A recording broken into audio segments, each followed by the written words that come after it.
Dzisiaj zmierzę się z bardzo ciekawym pytaniem, mianowicie, Paweł, jak z twojej perspektywy, kogoś, kto jest wiele lat na rynku, wygląda dzisiaj rynek, jak on bardzo się zmienił na przestrzeni ostatnich lat, kiedy w takim pytaniu, nazwijmy to, na ulicy spotykamy znajomego i ktoś się nas pyta, no co tam u ciebie, co, wiesz, jak żyjesz i tak dalej, to jest moje ulubione pytanie. No i najczęściej jest, wiesz, wszystko okej, no tam jakoś leci, takie niby nic się nie dzieje. A prawda jest taka, że jak wejdziemy w szczegóły, to zmienia się bardzo dużo. Chociaż ogólny obraz jest taki, na zasadzie wydaje nam się, że niewiele się zmieniło. Można powiedzieć, że rynków finansowych też to dotyczy, dlatego że rynki finansowe tworzą ludzie. To nie jest jakiś, nie wiem, komputer, to nie jest jakiś software. No w pewnym sensie przez te lata niewiele się zmienia, bo dalej rynek jest i cykliczny. W każdym roku, bo można by wchodzić w szczegóły, a w tym roku było coś, w kolejnym coś innego. Tu była pandemia, tu był COVID, tu konflikt, tu był upadek banków. Teraz znowu też coś takiego się dzieje, ale te sytuacje, pomimo tego, że każda z nich jest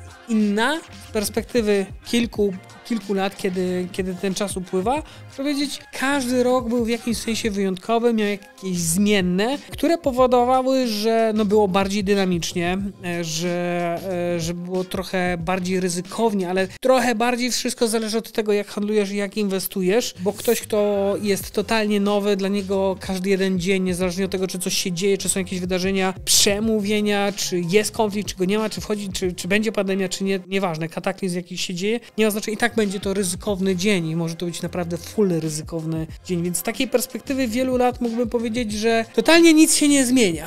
Jakby to jest trochę tak jak ta odpowiedź na zasadzie właśnie, co tam u ciebie? No jakby wszystko dobrze, wszystko w normie, to znaczy dzieje się bardzo dużo, bo pojawiają się komunikaty, pojawiają się zmienne, które powodują, że na przykład złoto dynamicznie rośnie, później spada, w tamtym roku ropa bardzo mocno rosła, później spadała, później znowu rosła i tak dalej, i tak dalej. Konflikt sam na Ukrainie, co się działo z walutami, sporo zmiennych, sporo dynamiki, sporo ruchu, złoto jak reagowało, ceny gazu, ceny ropy, ceny energii. I to jest taki element, bym powiedział, stały, niezmienny. Nie było takiego roku, że nic się nie wydarzyło, żadna z firm nie miała problemów, żaden z banków, żaden z krajów. Jakby, że wszystko było takie na zasadzie, wiecie, trochę utopijne. Stałą zmienną rynków finansowych na przestrzeni lat jest to, że wciąż coś się dzieje. Nawet to, jak pojawiły się projekty kryptowalutowe, później NFT, przecież NFT piękne boom zaliczyło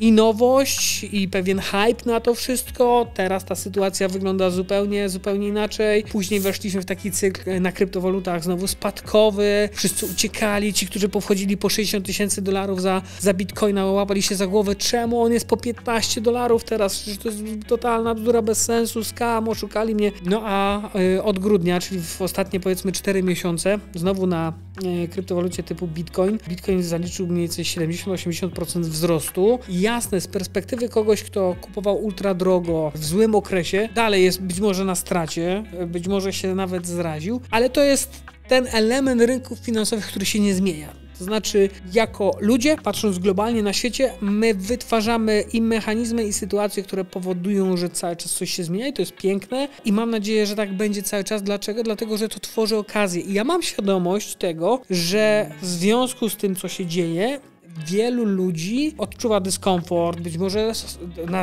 na pewno z tego wynika wiele problemów i dla gospodarki, dla świata, dla konkretnych poszczególnych ludzi, bo nawet wzrost ceny energii czy gazu na rynkach europejskich był zmanipulowany, w Polsce szczególnie, no i wielu z nas, wiele firm za to zapłaciło i tak to jest w jakimś sensie tam tragedia z tym związana, ale pod kątem takim tradingowym, spekulacyjnym, zajebista sytuacja, esencja spekulacji, tak, spekulujemy, wyciskamy z tego maksa i tak to funkcjonuje i to nie od roku, nie od 2 lat, tylko od zawsze. Szczęście lub nieszczęście polega na tym, że nie każdy się w tym odnajduje.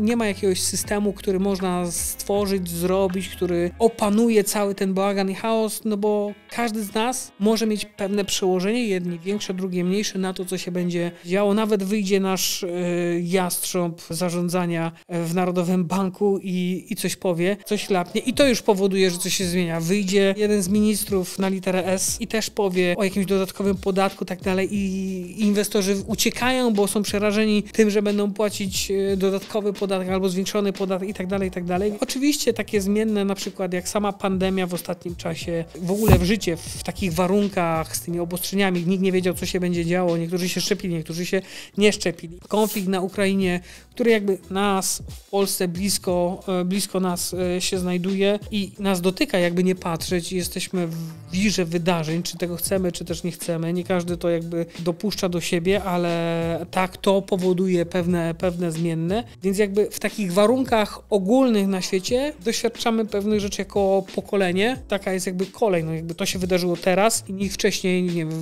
w latach 2005, 2007, 2008 nikt nie żył przez 2 lata w pandemii. Jakby system nauczania i tak dalej. To są te zmienne, które oczywiście też w jakimś sensie na rynek wpływały. Przede wszystkim na ruchy cenowe.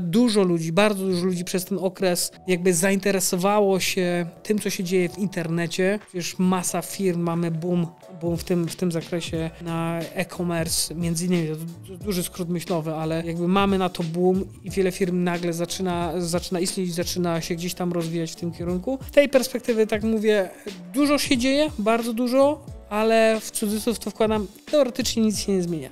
Wciąż to są te same rynki finansowe, z tym, że nie da się przewidzieć, co będzie w tym roku, jakie wydarzenia jakby nas czekają i co będzie takim hitem tego roku.